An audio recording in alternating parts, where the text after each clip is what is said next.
আসসালামু আলাইকুম। Welcome back to my channel. প্রতিবারের মতো আজকেও আবার নতুন আরও একটি রেসিপি নিয়ে চলে আসলাম। আজকে আমি শেয়ার করব খেসারি কলাই শাক ভাজি। রেসিপিটি ভালো লাগলে একটি লাইক দিবেন এবং এই শাক কার কার অঞ্চলে কী নামে বলে তা জানাবেন। আর একটি কথা, এখনও যারা আমার চ্যানেলটি সাবস্ক্রাইব করেননি প্লিজ তারা চ্যানেলটি সাবস্ক্রাইব করে পাশে থাকবেন।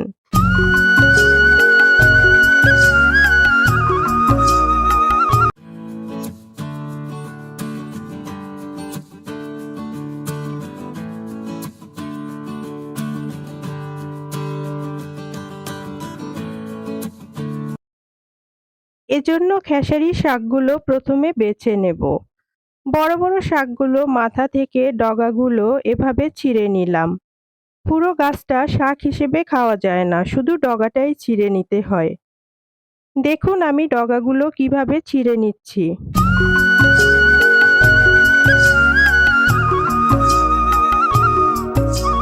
এভাবে আমি সবগুলো ডগা ছিঁড়ে নিলাম। এখন শাকগুলো পরিষ্কার পানিতে ধুয়ে নিয়ে বটির সাহায্যে যতটা সম্ভব একদম কুচি করে নিব। আমি যেহেতু সিম অ্যাড করব তাই সিমগুলো এভাবে পরিষ্কার করে নিয়েছি। এই শাকটা যতটা মিহি করে কুচাবেন খেতে ততই ভালো লাগবে। আমি যেহেতু এই শাকের সাথে সিম অ্যাড করব তাই সিমগুলো কুচি করে নিলাম।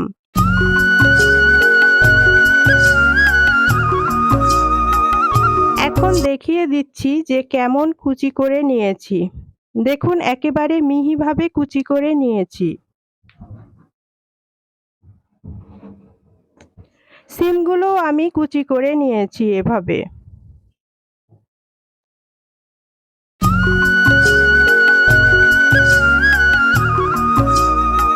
এখন শাক সিদ্ধ করার জন্য কড়াইতে কিছুটা পানি দিয়ে দিলাম।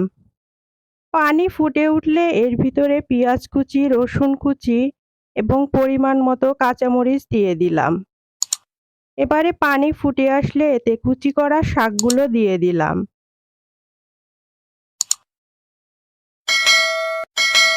খানিকক্ষণ নেড়েচেড়ে নিলাম।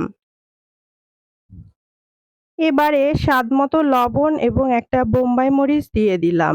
বোম্বাই মরিচ পছন্দ না হলে অ্যাভয়েড করতে পারেন। এটা যার যার নিজস্ব পছন্দ। আমি বেড়াতে এসে এই শাক ভাজিটা খাচ্ছি এবং তা আপনাদের সাথে শেয়ার করলাম। মোবাইল হাতে নিয়ে যেহেতু ভিডিওটা করেছি তাই ক্যামেরা অনেক নড়েছে। ভিডিও কিছুটা কাঁপা কাঁপা হয়েছে। কথা বলতে বলতে আমার শাক সিদ্ধ হয়ে গেছে। এবার অন্য একটি প্যানে ৩ টেবিল চামচ পরিমাণ তেল দিয়ে এর ভিতরে পেঁয়াজ কুচি এবং রসুন কুচি দিয়ে হালকা বাদামি করে ভেজে এতে কয়েকটা শুকনা মরিচ দিয়ে ভেজে নিলাম। বাদামি করে ভেজে এতে আগে থেকে সিদ্ধ করে রাখা শাকগুলো ঢেলে দিলাম। এভাবে কিছুক্ষণ নেড়েচেড়ে নামিয়ে নিলাম। এবার পরিবেশন করে নেব। এই শাকটা ভাত দিয়ে খেতে অসম্ভব মজার হয়। শাকটা আমার মতো আর কে কে খেতে পছন্দ করেন জানাবেন। আপনারাও ট্রাই করে দেখতে পারেন। রেসিপিটি ভালো লাগলে এখনও যারা চ্যানেলটি সাবস্ক্রাইব করেননি তারা সাবস্ক্রাইব করে নেবেন। সবাই ভালো থাকবেন। আল্লাহ হাফেজ।